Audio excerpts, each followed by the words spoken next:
Am I the a-hole stories? Update: Am I the a-hole? I am dying and want to have a catch-up with my first love. Original story.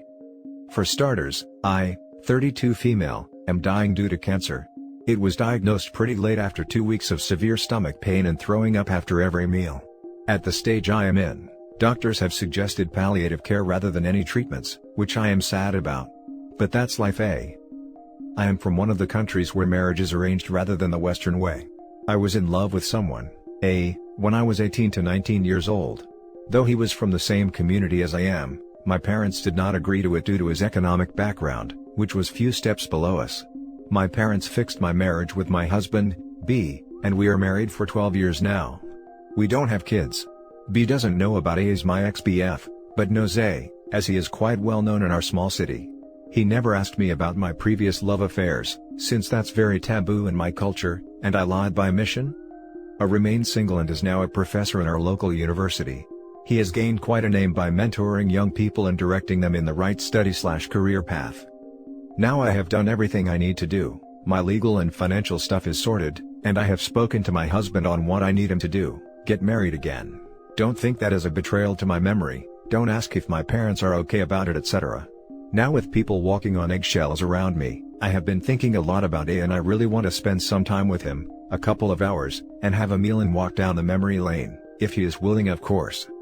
I mean, I don't know, I feel like do what you like. On the other hand, I feel it's selfish. My husband worships the ground I walk on and I love him. But A is like that childhood crush on your favorite actor or sportsman, or first love in high school, which would be stored in a tiny corner of your heart and brings a wistful smile. I am just conflicted if I would be the a-hole if I tell my husband about A and this wish of mine. Note, my intention is just to have a chat and a meal, just him. I have had 2 palliative surgeries and have 2 bags in my lower tummy. So, nothing physical or like an affair, and it would be in my home. Now for the top comments before we read the update. No a-holes here. I don't know if it's a good idea to tell your husband exactly what your relationship with A was, however. I would just tell him you want to spend time with your friends before you leave, A being one of them. You were friends years ago, even if that included a crush. No a-holes here, as long as the intention is catching up with an old friend, not a quick affair before you pass. Oh no! Let me edit my post. Thank you for your judgment. I can't go outside. I have some bags attached to my body. No a-holes here. I can't in good faith call you an a-hole for wanting this, but I do think it would be a mistake to contact him. While it could go well and be a pleasant afternoon, it's far more likely that it will either be incredibly awkward, or incredibly painful for both of you. People love the idea of this sort of thing, and in movies and TV shows it usually goes well. Reality, unfortunately, is often far different. I also think it will create a lot of tension and issues amongst the living, which is a selfish thing to do, dying or not. I'm sorry you have to deal with this, OP. May your spirit find rest in whatever lies beyond. Thank you. I am very scared thinking about what will happen, afterwards. But I understand where you are coming from. Appreciate your views. What will happen afterwards is up to you and your beliefs. It's your decision. Our culture does believe in soul never dies philosophy and approach death philosophically, but I still don't know and am scared of the unknown. Though doctors say I would be knocked off with painkillers probably. And now for the update. Hi, this is S's husband and she passed away after 5 weeks of posting this. I just looked into this account/phone before 2 days. She never told me about A herself. But we live in a small town, and everyone knows about everyone's business including rumors. So, I kind of knew about this vaguely. A did come to see her as a courtesy once her illness became known to people in our place. She was a very nice human being, a dutiful wife and daughter, and I really miss her. She was also my best friend and confidant.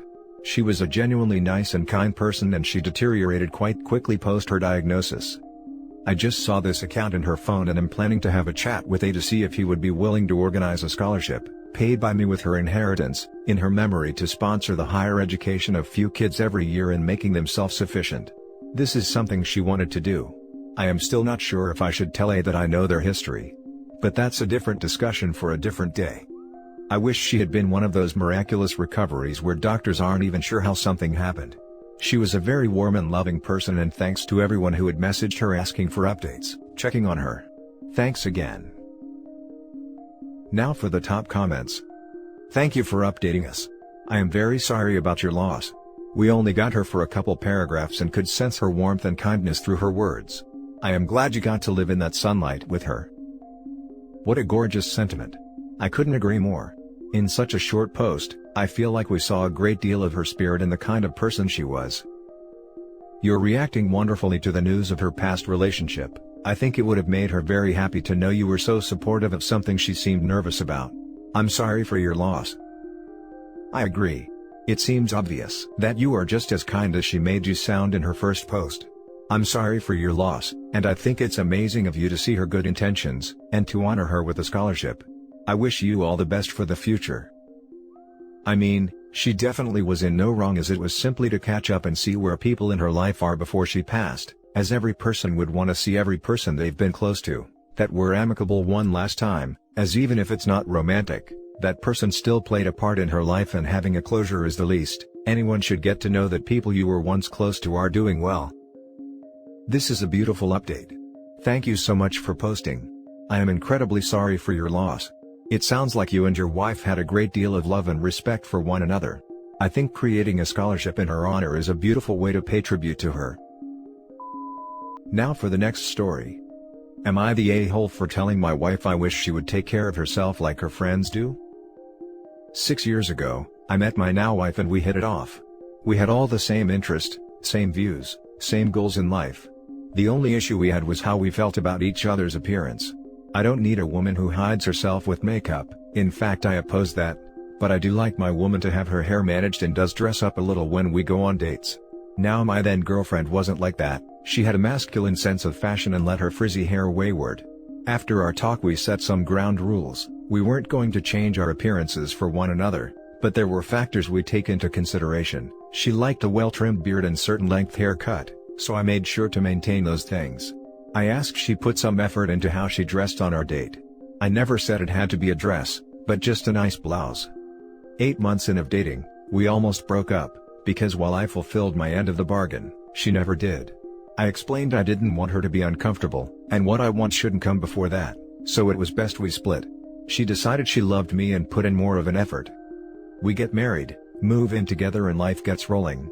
But as it does, she went back into her old ways of never dressing up or managing her hair. I still keep my beard trimmed the way she likes it, along with my haircut. When I mentioned it to her she shrugs and says, "We are married now, it doesn't matter." To me it does. She has 2 close friends, both wives and moms too. Whenever I see them, they're both dressed nicely and cleaned up. They invite my wife to get her hair trimmed with them or attend a yoga class, but she always say no, she's pretty enough, she doesn't need those things. It frustrates me. Yesterday she was mocking her friend for getting highlights in her hair, saying it was ridiculous and unnatural, and I snapped back, I wish she would take care of herself like her friends do.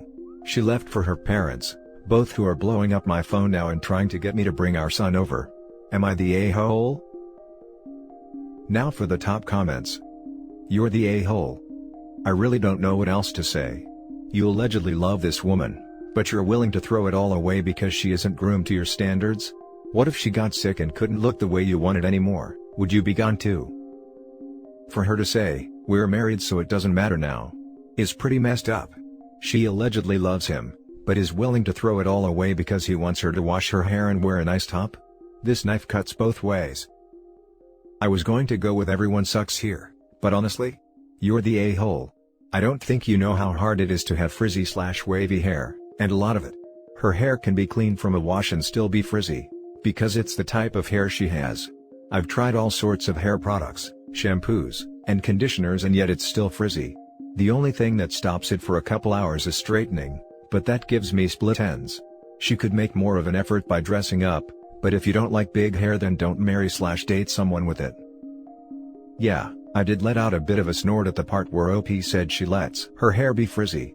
Dude, I don't have the patience or arm strength for at least an hour of blow drying, plus the money to replace multiple containers of smoothing product every time I shower, to beat mine into submission. And keeping it short does not help.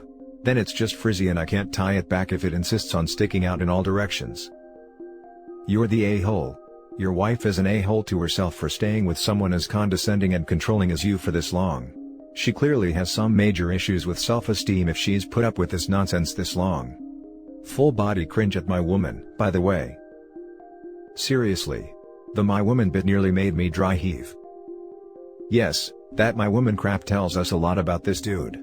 He doesn't love her as she is. They should never have gotten married. Now for the last story. Am I the a-hole for not letting my husband work less? Last week I, 29 female, received a big promotion, an extra $18K a year. My husband, 28 mil, was very happy for me, but yesterday, he has floated the idea by me that he would like to step down from his current position and become part-time. He wants to dedicate more time to his writing, he wants to become an author, and thinks we don't need his salary that much. I told him no. I am taking this promotion to make more money as a family, so that we can live a better life, own a home, pay off student loans, enjoy ourselves, etc. I feel like taking a promotion just to have my husband step down to a lower paying position, while also working fewer hours, is a lateral move for us as a family while a massive increase in stress for myself. He wasn't too happy about it and accused me of not believing in him, and sabotaging his dream to become a writer. Am I the a-hole for not letting him work less? Top comments. Not the a-hole. By attaching your finances in marriage, you have a vested interest in his career. If he was that passionate about writing, he would find time to get it done as so many others have. I work a full-time job, have a small side business, and I still managed to write a novel this spring. I'm in the middle of a second one now, and expect I'll wrap it up next spring. If you want to be a writer, write. Plus, the time to step down from your day job is when you have royalties already coming in, not when you're hoping to do it someday. Not the a-hole OP, and congrats Chicklet on finishing a novel. Not the a-hole. Tons of authors have full-time jobs. Toni Morrison had a full-time job and was a single mom. I say, he gets the ball rolling on that writing career first. If he's getting some good feedback from the industry, agents, literary journals, etc., then that's another discussion. Not the a-hole. Writer here, seconding this. He can go down in hours once he makes enough money from writing to offset the income loss. I didn't quit my job until 3 years after I started publishing books, and 5 years after I started writing seriously.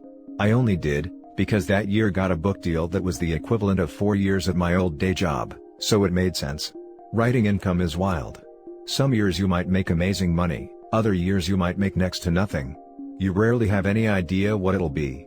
I find that too stressful, even as someone without kids. After about 2 years, I went back to work part-time, but it's more skilled and related to writing. I make the same now at 2.5 days that I made full-time back then. It's just nice to not have to worry as much that way, and I like my job. Also, publishing is slow. For most, it takes time to build up advances, royalties, speaking fee opportunities are a lot lower thanks to COVID, and so on. Not the a-hole, but maybe you two can sit down and figure out a budget that allows him a timeline? For example, X amount of debt paid off and Y amount of savings, is a place where he can step his hours down, then he has a concrete goal to work towards. Or additionally, encourage him to try to find another job that might pay more and allow him to work fewer hours? Probably a long shot, given the unemployment rate, but he could at least see if it is an option for him. Maybe you two can sit down and figure out a budget that allows him a timeline? I'll look into it, but my problem is that I did take this promotion, and the stress plus longer hours involved with it, to able to afford a better life. I want us to have our own home, and wish to maybe start a family. It would be different if he showed me that he can make money as an author.